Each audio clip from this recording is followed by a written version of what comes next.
धरती में एक ऐसी जगह जहाँ पर आसमान से भी ज्यादा ब्राइट रेनबो बनता है और एक साधारण सा $20 का सिक्का आखिर क्यों बिका 12 करोड़ रुपीस में। और ये जो पेंटिंग आपको दिखाई दे रही है, इन दोनों पेंटिंग में क्या फर्क है और क्या आपको अपने मोबाइल का रेडिएशन लेवल पता है? अगर नहीं पता तो इस वीडियो को एंड तक जरूर देखना। अभी तक आपने चैनल को सब्सक्राइब नहीं किया तो चैनल को सब्सक्राइब करके बगल वाले बेल आइकन को भी ऑन कर देना। फैक्ट नंबर 15, न्यूयॉर्क सिटी पूरी दुनिया के रेस्टोरेंट का एक सेंट्रल पॉइंट माना जाता है क्योंकि पूरी दुनिया में सबसे ज्यादा रेस्टोरेंट न्यूयॉर्क सिटी में पाए जाते हैं। अगर आप न्यूयॉर्क सिटी के डेली रेस्टोरेंट में खाना खाने के लिए जाते हैं तो आपको 22 ईयर्स और 7 मंथ लग जाएंगे टोटल रेस्टोरेंट में खाना खाने के लिए। फैक्ट नंबर 14, अगर हम मोबाइल कंपनी की बात करें तो उसमें एप्पल नंबर 2 पे आती है। और एप्पल से जुड़े एक इंटरेस्टिंग फैक्ट ये भी है कि अगर आप एप्पल के iMac कंप्यूटर के आगे बैठ के स्मोकिंग करते हैं तो एप्पल कंप्यूटर की वारंटी खत्म हो जाती है और ये वार्निंग एप्पल अपने प्रोडक्ट्स के कार्ड पे भी देता है, जो कि काफी इंटरेस्टिंग बात है। फैक्ट नंबर 13, नॉर्मली अगर हम रेनबोज की बात करें तो वो हमें आसमान में ही दिखते हैं, लेकिन कोलंबिया में एक ऐसी नदी है जिसके अंदर भी रेनबो दिखते हैं और उस नदी के रेनबो आसमान के रेनबो के मुकाबले ज्यादा ब्राइटर होते हैं, इसीलिए उस नदी को रिवर ऑफ 5 कलर्स भी कहा जाता है। फैक्ट नंबर 12, अगर आपको अपने मोबाइल का रेडिएशन लेवल चेक करना है तो डायल कीजिए *07#, जो कि आपको आपके मोबाइल का रेडिएशन लेवल बताएगा। अगर रेडिएशन लेवल 1.6 वॉट पर केजी से कम होता है तो करेक्ट रेडिएशन लेवल है, लेकिन अगर 1.6 वॉट से ज्यादा रेडिएशन लेवल होगा तो परेशानी की बात हो सकती है। फैक्ट नंबर 11, जब भी कोई पर्सन परेशान होता है तो वो शांत जगह में रहना ज्यादा पसंद करता है, लेकिन मिनेसोटा में एक और फील्ड लेबोरेटरी है जहाँ पर एक इतना शांत कमरा है जो आपके शोर को -9 डेसिमल में मापता है। मतलब कि उस कमरे में आप अपनी हार्ट बीट को आराम से सुन सकते हैं, लेकिन ऑरफील्ड लेबोरेटरी के अकॉर्डिंग कोई भी पर्सन 45 मिनट से ज्यादा शांत जगह पर नहीं रह सकता है। फैक्ट नंबर 10, अगर हम रेस्टोरेंट की बात करें तो उसमें मैकडोनल्ड वर्ल्ड का नंबर 1 फास्ट फूड रेस्टोरेंट है। मैकडोनल्ड डे बाय डे इतनी तेजी से फेमस हो रहा है कि हर 14 आवर्स में एक नया मैकडोनल्ड खुलता है और ब्रिटेन की फुल पॉपुलेशन से ज्यादा मैकडोनल्ड के डेली कस्टमर्स है। Fact number 9,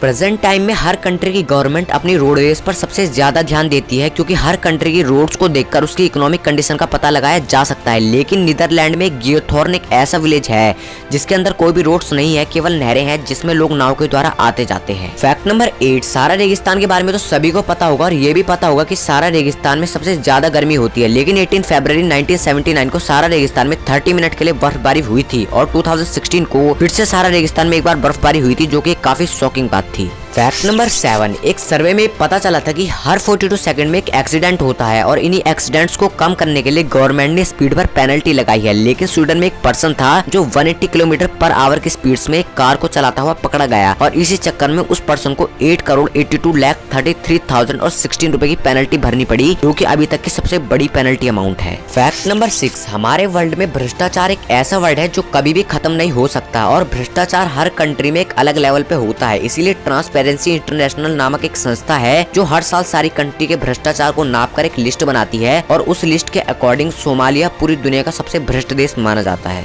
fact number 5, Colombia के अंदर एक आइलैंड है जो 2 फुटबॉल मैदानों के बराबर है और ये काफी छोटा आइलैंड है जिसमें केवल 4 रोड्स हैं, लेकिन इतने से आइलैंड के अंदर 500 से ज्यादा पीपल रहते हैं और ये दुनिया का सबसे हाई पॉपुलेशन वाला आइलैंड माना जाता है। फैक्ट नंबर 4, ये तो सभी जानते हैं कि जो हमारी हिस्टोरिकल चीजें होती है वो प्रेजेंट टाइम की चीजों से ज्यादा एक्सपेंसिव होती है। ऐसा एक अमेरिकन कॉइन था जो 1933 में $20 का था, लेकिन 2002 में उस कॉइन को $1.7 मिलियन में बेचा गया, जो कि इंडियन रुपीस में 12,34,71,000 है और ये प्रेजेंट टाइम का सबसे महंगा कॉइन माना जाता है। फैक्ट नंबर 3, किसी भी मूवी को लॉन्च करने से पहले उसके ट्रेलर को लॉन्च किया जाता है और उस ट्रेलर की परफॉर्मेंस को देखकर 50% पता चल जाता है कि ये मूवी हिट होगी या फ्लॉप। लेकिन 19वीं सेंचुरी में ऐसा नहीं था, उस समय मूवी को लॉन्च करने के बाद उसके ट्रेलर को लॉन्च किया जाता था। फैक्ट नंबर 2, हमारे वर्ल्ड में काफी टाइप की डिजीज है, उनमें से एक चीरोफोबिया डिजीज भी है। इस फोबिया से पीड़ित लोगों को उन चीजों से डर लगता है जिन चीजों से किसी नॉर्मल पर्सन को अच्छा लगता है। फैक्ट नंबर 1, ये जो पेंटिंग आपको दिखाई दे रही है, इन दोनों पेंटिंग में क्या फर्क है? इस पेंटिंग को ध्यान से देखने पर पता चल जाएगा क्योंकि लेफ्ट वाली पेंटिंग में इस साइड लाइन नहीं है और इसलिए इस पेंटिंग को कॉग्निटिव इल्यूजन कहा जाता है, क्योंकि ऐसी पेंटिंग्स में छोटी छोटी चीजों पर ध्यान दिया जाता है।